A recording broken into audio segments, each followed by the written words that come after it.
بنگلہ دیش کی مستعفی ہونے والی وزیر اعظم شیخ حسینہ واجد آخری وقت تک مظاہرین کے خلاف سخت طاقت کا استعمال کرنا چاہتی تھی، لیکن پھر ایک بات نے انہیں بھاگنے پر مجبور کر دیا۔ شیخ حسینہ واجد کے اقتدار میں آخری 1 گھنٹے کی کہانی سامنے آ گئی۔ تو دوستو، اگر آپ چینل پر نئے ہیں تو چینل کو سبسکرائب کرنا نہ بھولیے گا اور بیل آئیکن کو بھی دبا دیجیے گا تاکہ ایسی انفارمیٹو ویڈیو آپ تک بر وقت پہنچتی رہیں۔ بہت بہت شکریہ۔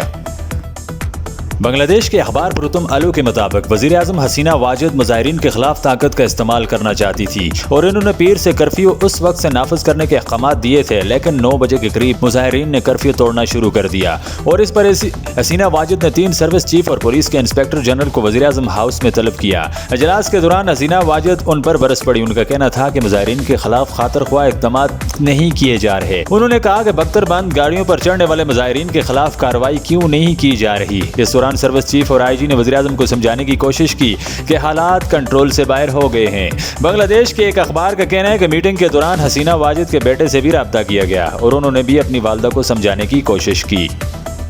شیخ حسینہ واجد اقتدار فوج کے حوالے کرنے کو تیار نہیں تھی اور انہوں نے سروس چیف کو یاد دلایا کہ ان کی ہی تقریریں انہوں نے کی ہیں۔ خاندان سے صلاح و مشورے کے بعد حسینہ واجد استعفیٰ دینے کو تیار ہو گئی، تاہم اقتدار چھوڑنے سے پہلے وہ ایک تقریر ریکارڈ کرانا چاہتی تھی۔ اس پر حسینہ واجد کو بتایا گیا کہ مظاہرین وزیر اعظم ہاؤس کی طرف بڑھ رہے ہیں اور انہیں وہاں پہنچنے میں 45 منٹ سے زیادہ نہیں لگیں گے۔ اگر مظاہرین پہنچ گئے تو حسینہ واجد کو بھاگنے کا موقع نہیں ملے گا۔ یاد رہے کہ پیر کو یہ بات سامنے آئی تھی کہ فوج نے حسینہ واجد کو اقتدار چھوڑنے کے لیے 45 منٹ کا الٹیمیٹم دے دیا ہے۔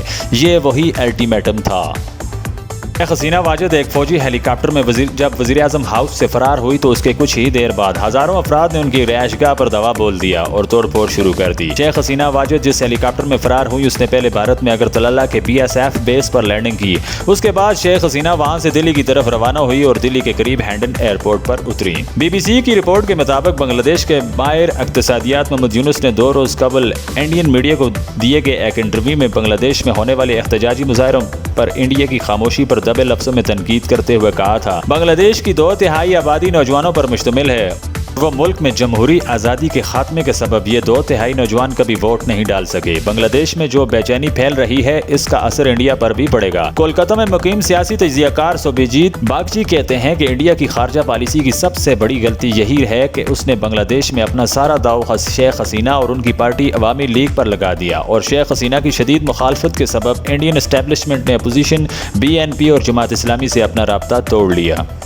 کی پارٹی تیزی سے عوام میں غیر مقبول ہوتی جا رہی تھی، جمہوری ادارے ختم ہو رہے تھے اور حکومت سے عوام کی نفرت بڑھتی جا رہی تھی۔ چونکہ انڈیا شیخ حسینہ کا سب سے بڑا حمایتی تھا، اس لیے وہاں کی عوام انڈیا سے بھی اتنی ہی نفرت کرنے لگی۔ وہ کہتے ہیں کہ یہی نہیں، انڈیا، امریکہ، برطانیہ اور پوری دنیا کو یہ باور کرواتا رہا کہ اگر عوامی لیگ ہار گئی تو بنگلہ دیش انتہا پسندوں کے قبضے میں چلا جائے گا۔ انڈیا کو یہ اندازہ ہی نہیں تھا کہ شیخ حسینہ کی آمرانہ حکومت سے عوامی نفرت اس حد تک پہنچ جائے گی کہ انہیں اقتدار چھوڑ کر ملک سے فرار ہونا پڑ سکتا ہے۔ یہ انڈیا کے لیے ویسا ہی بڑا دھچکا ہے جیسا امریکہ کے لیے افغانستان ثابت ہوا۔